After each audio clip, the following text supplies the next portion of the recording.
Please please. ధన్యవాదాలు అధ్యక్ష. దయచేసి ప్లీజ్ రేపు బీఎస్సీ మీటింగ్ లో మాట్లాడదాం. రైతు సమస్య మీద ఏమన్నా షార్ట్ డిస్కషన్ ఏమైనా ఉంటుందేమో గవర్నమెంట్ అడుగుదాం సార్. అశ్విన్ అడిగారు. మినిస్టర్ గారు చెప్తున్నారు వినండి వినండి. కన్సర్న్ మినిస్టర్ గారు చెప్తున్నారు వినండి. కన్సర్న్ మినిస్టర్ గారు చెప్తున్నారు వినండి. మీరు అడిగే దాని మీద కన్సర్న్ మినిస్టర్ గారు చెప్తున్నారు వినండి. వినాలి వినండి.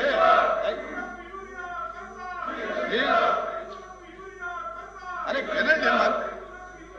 అధ్యక్ష అధ్యక్ష అధ్యక్ష అధ్యక్ష ఇప్పుడు ఇప్పుడు అధ్యక్ష క్వశ్చన్ అవర్ అయ్యాక అధ్యక్ష క్వశ్చన్ అవర్ అయ్యాక బీఎస్సీ మీటింగ్ ఉంది అధ్యక్ష. బీఎస్సీ మీటింగ్లో మీరు సమయం కేటాయించండి. యూరియా మీద వ్యవసాయ ఉత్పత్తుల మీద ఎన్ని గంటల సేపు మీరు సమయం ఇస్తే అన్ని గంటల సేపు మాట్లాడి స్పష్టంగా వ్యవసాయ శాఖలో జరుగుతున్నటువంటి ప్రతి విషయాన్ని ఇక్కడ సభ్యులకే కాదు రాష్ట్ర ప్రజలకు తెలియచేయవలసినటువంటి అవసరం ఉంది. మేము రెడీగా ఉన్నాము. మీరు సమయం కేటాయించండి. మేము చర్చించడానికి సిద్ధంగా ఉన్నాం.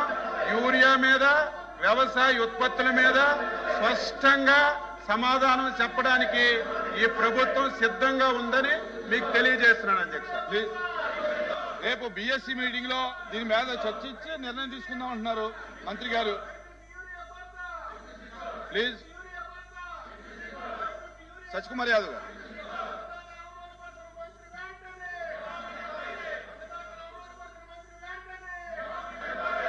అధ్యక్ష ధన్యవాదాలు అధ్యక్ష. గౌరవ సభ్యులు అడిగిన ఏ ప్రశ్నకి సమాధానం ప్లీజ్ ప్లీజ్. రాష్ట్రంలో 1143 పిఎస్సీలు ఉన్నాయి మరియు 88 నూతన పిఎస్సీలను మంజూరు చేయడమైంది. రెండో బి ప్రశ్నకి సమాధానం లేదండి. సి ప్రశ్నకి సమాధానం ఈ ప్రశ్న ఉత్పన్నం కాదు. డి ప్రశ్నకి సమాధానం ఈ ప్రశ్న ఉత్పన్నం కాదు. Please subscribe to Leo news for more videos.